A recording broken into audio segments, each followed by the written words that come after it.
What is up, everybody? It is Alex from Heavy New York, calling from the quarantine zone again, and this time we're here with Danny White of the almighty Mordred. Thank you so much for being here today, man. It's my pleasure, Alex. Thanks for having me. Yeah, it's great to have you here. We're getting the brand new album, The Dark Parade, the first Mordred album in 27 years. And you coming out with this album, it's like just as good as like when we got like the first Exhorter album in over 2 decades as well. So this is almost kind of like a repeat of that. So the first album in 27 years, The Dark Parade. What was the thought process coming into this? Was it just like the making of your other 3 albums, or was this like a signaling a new beginning for the band in a way? Well, we wanted to kind of go back to some of our roots in thrash, so we actually started writing for this record back in like 2013 when I was working and living in New York City. But it took us a long time to kind of get to where we are now. I went back and forth with Scott a bunch of times, and we had ideas about things, and we just kind of slowly over the 8 years or so that transpired after that kind of came together with something just kind of happened organically. And it was a mixture of thrash and whatever else we were both listening to at the time, just kind of fused into the music. Mm-hmm. And being that you started working on this material in 2013, is what we're going to hear on this album like how these songs were originally structured and arranged and recorded, or did these songs maybe change a lot over a span of time as well? It depends on which song you were talking about, but most of the stuff that was from 2013 pretty much stayed that way. Everybody kind of like added their parts as the as the song as we built the song. We tried to get Paz's stuff on there and the other guitar player, and everybody started putting their own parts in there afterwards. But for the most part, the arrangement itself stayed the same. Mm-hmm. So could the first 2 singles that we got, Malignancy and Demonic Number 7, maybe serve as a good representation of what the entirety of the Dark Parade is going to sound like, or is that just the tip of the thrashing iceberg? I mean, part of it you're just going to have to check out for yourself, but we definitely have a lot of different types of styles that are on there meshed in with this kind of like thrash underpinning. So, it was like I said, what we were listening to at the time kind of got fused in. So I was listening to a lot of like Latin style rhythms. So there's something called a tresillo rhythm, which is a rhythm core, which you hear in a lot of dance hall. And I just like made a whole song out of that. That's the title track. The Dark Parade is kind of like based off of that. So we used horns. We used like New Orleans style horn samples. Couple of scratching stuff in there from Paz, and then this like tresillo beat is like the underpinning of the tune. So this album can almost be kind of like your version of Sepultura's Roots in a way, kind of having that sort of classical element in a way. Going back to the original underpinnings of it all, yeah, I think so. I mean, there's going to be a lot of hard stuff on there. Probably, I would say Demonic is the first banger that came off the record that we put out there. We got a couple of other bangers that are on there. We got a drinking song called Smash the Bottle. It's kind of an ode to Thin Lizzy. We got kind of tip of the hat stuff all over the place. And being that, like, again, this was the first album in 27 years, you didn't, like, go into the making of this being like, let's continue where we left off after The Next Room. This was more or less kind of, again, like a new start. You wanted to step into a little bit more uncharted territory with this, right? I think we always kind of do that. I think we always kind of experiment with stuff. We'll always have this kind of, like, hardcore thrash underpinning with experimentation on top of it. So we're kind of like not afraid to try like different things and put stuff in there to our benefit and detriment in the past. Yeah. In addition to getting a brand new Mordred album, this year is also kind of like an important year for Mordred because it's also the 20-year anniversary of your sophomore album, In This Life. And I was curious to maybe, being the 20-year anniversary of that, so like take me back to that time period in 1991. At this point, it's your sophomore album. I'm negative 2 years old, so life was great back then. I just want to know, like, what was the sort of like thought process behind like the making of In This Life, and how have you evolved from going to Fool's Game to that, and then evolving into the next room in the Dark Parade? I mean, Fool's Game was a straight-ahead thrash record. We had decided to play around with a couple of tunes with Aaron, with DJ Paz, just for the heck of it. And we all just had just such a good time doing it to bring him on board and to make a whole record out of it. So the writing process changed drastically after Fool's Game. You know, before that, a lot of it was between me and Alex Gerald, the old guitar player for Mordred. And once he split, he became, he went on to become he went to law school and did some professorship and whatnot. And I took over a lot of the main music writing portion of it with Scott and the guys, but I was doing a lot of it. And we decided to make him like a major part of the writing. It was actually Scott's idea to bring him in the first place. But the writing process, we tried to capitalize on all of the things that he could do as a DJ. So we had little song clips from different records that he had, and we would try and write to those things, and then he would vibe off some of the stuff that we had as well. It was kind of like a back and forth thing for that record. And what I've always found interesting about Mordred is I've always called you the hidden gem of Bay Area thrash, because when it comes to the Bay Area thrash, we're all familiar with the Metallicas and the Testaments and the Exoduses, but it almost seemed like Mordred was kind of like that hidden gem. You always brought in your experimental qualities, but you also I thought stayed true to the underground in a way as well. When it came to that Bay Area thrash scene, were you sort of affiliated with all of those bands, or was Mordred always just trying to maybe do more of your own thing? It's kind of a combination of the two. We always played with the guys that were around here. I mean, we played with Death Angel, we played with Exodus, we played with, we never got a chance to play with Metallica, but we played with Megadeth, and but then we would also play with these other bands that were around at the time that were in a completely different scene. So we played with MCM and the Monster, we played with Fungo Mungo, we played with Psychofunkpuss and Limbomaniacs, and there was these two different scenes that were kind of going on, and we would go see both. We would go see, straight up metal shows and hardcore shows, and and then we would go over to, whatever else was going on, the funk stuff or dance stuff that was going on over there. So we were very much like a city band. I think that might have been one of the main differences, because a lot of the other thrash guys that are from the area, they're from the East Bay. So it's a little like we got more of the city influences, just living in the city. Yeah, that kind of makes sense. You were the natives, basically, of that scene, right? San Francisco wise, I mean, Scott is the only one that was from Crockett in the East Bay. Everybody else was city. Yeah, because I've noticed that with a lot of, I could be wrong on this, but from a lot of those Bay Area thrash bands, they weren't from there. And I'm from New York City. It's the hardcore capital of the world. But you could tell what bands are originally from New York City and what bands moved here. And I'm not saying that makes them any less good or anything like that. But you could tell. It's different. Yeah, and I feel all of those bands like Testament and Exodus, didn't they relocate to San Francisco from and relocate to the Bay Area from LA or from other parts of the world as well? Well, so the Bay Area is San Francisco and the East Bay. So Metallica came up from Los Angeles. Megadeth obviously ensued after that, and Slayer, stayed kind of down there. But the Bay Area, Testament, Exodus, and Death Angel, and Forbidden, and all those guys are primarily East Bay guys.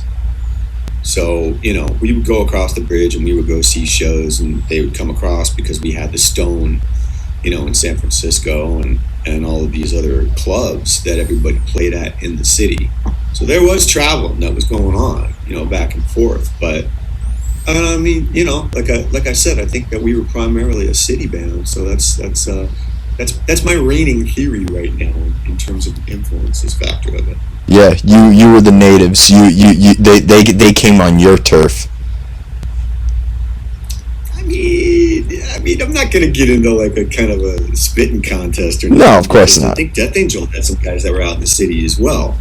So they kind of ventured into that territory with the organization a little bit, you know, and then they went back to the roots, their own roots. Do you think region ultimately has something to do with because every region in the United States, like Massachusetts is the metalcore capital of the world, New York is the hardcore capital, Florida is the death metal capital, Seattle's the grunge capital. Do you think that region really does play a role in genre forming in a way?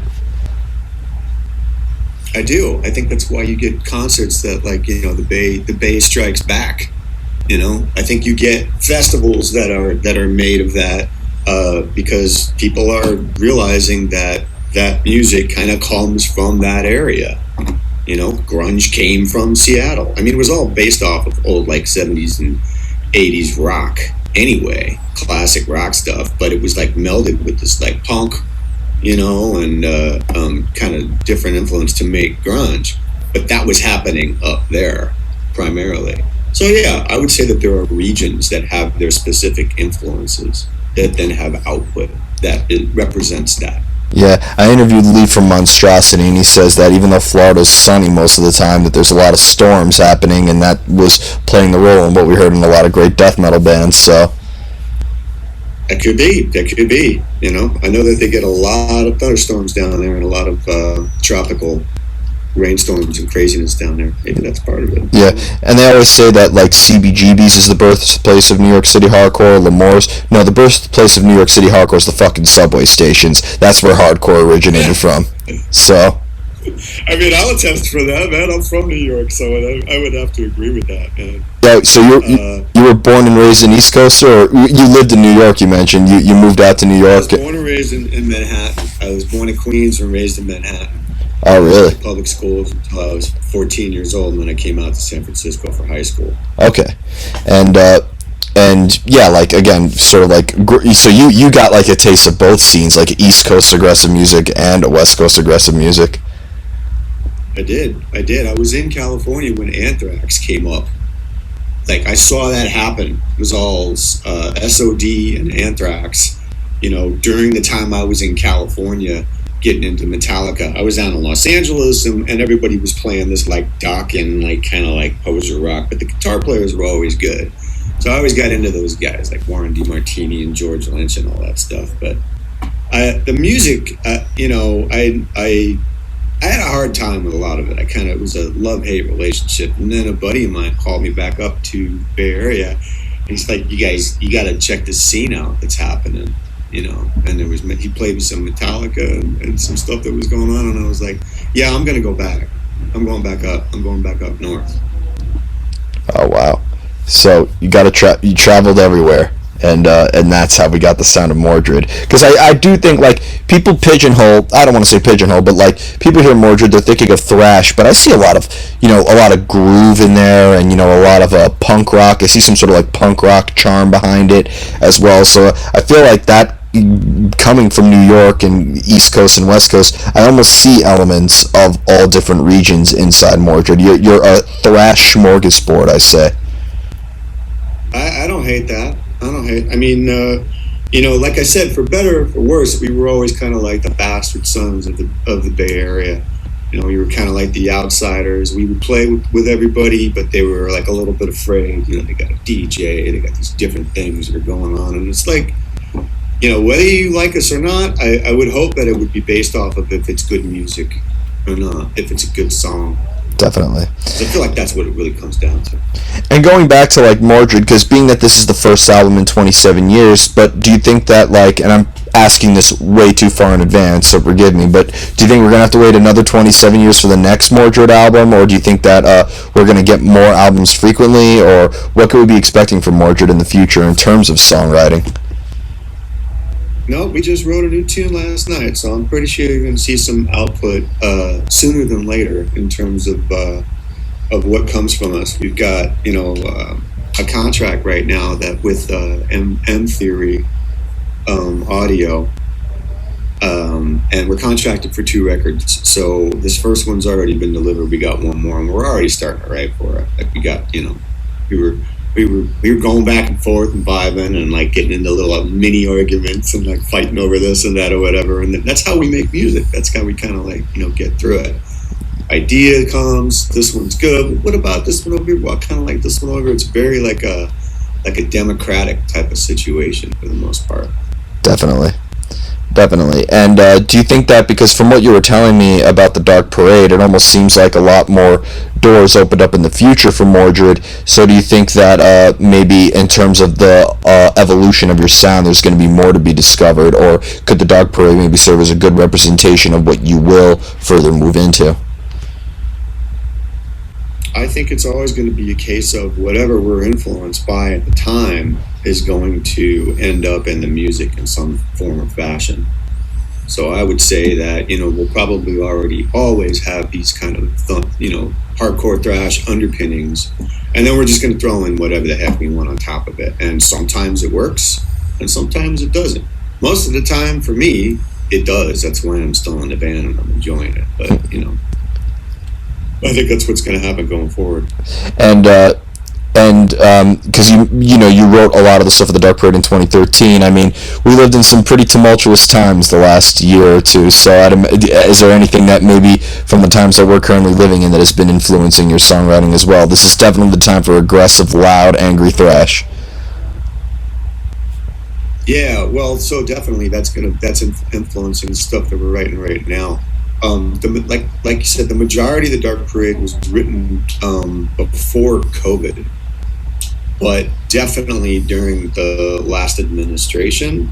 So I would say, it didn't all happen back in 2013. It was definitely kind of a steady writing process that happened between 2013 and right before, about 6-7 months before COVID. Was the last tune that we kind of got together. Smash the Bottle was the last tune that we wrote, probably about 4 or 5 months before COVID. And then, the other stuff happened before that. Dark Parade was definitely during the last administration, probably ended up about 2 years ago, was the final part of it. So we'll be looking forward to hearing more. And before we go, is there just anything else with Mordred that you would like to promote, like with this new album? Can we maybe be expecting to see Mordred on the road quite a bit in the future, bring some live thrash to relieve the anger? Well, we just dropped another single, the second one, for promoting this new record. It's Malignancy, which is it's on YouTube. We shot a video for it. It's already up on Spotify and all that. We had Demonic Number 7 before that. We're doing shooting for one more video now that should coincide with the dropping of the record. We're going to do All Eyes on the Prize, which is kind of like a little diatribe on Manifest Destiny. And then we're going to just hang and wait for something to happen, because it just so happens we're kind of back in the pipeline, a little bit of bands touring right now. So everybody that was set up to go out is first. They're kind of first in line. So we have to wait a little bit. So it's probably not going to be until 2022. It's just a reality of what's going on. Yeah. Well, it'll be worth the wait, and we look forward, and I hope you bring Mordred to New York City. You will definitely play my hometown, man. I'm looking forward to it. Where's the club now to play in New York City? St. Vitus, man. St. Vitus. All right. I'll definitely check that out, man, because that's yeah. I mean, I definitely want to play in New York when we get back there. It's my hometown. Yeah, well, St. Vitus would love to have you. But thank you so much, everybody. We are here with Mordred. Be sure to check out the Dark Parade coming out very soon. This is Alex from Heavy New York, and we will see you next time.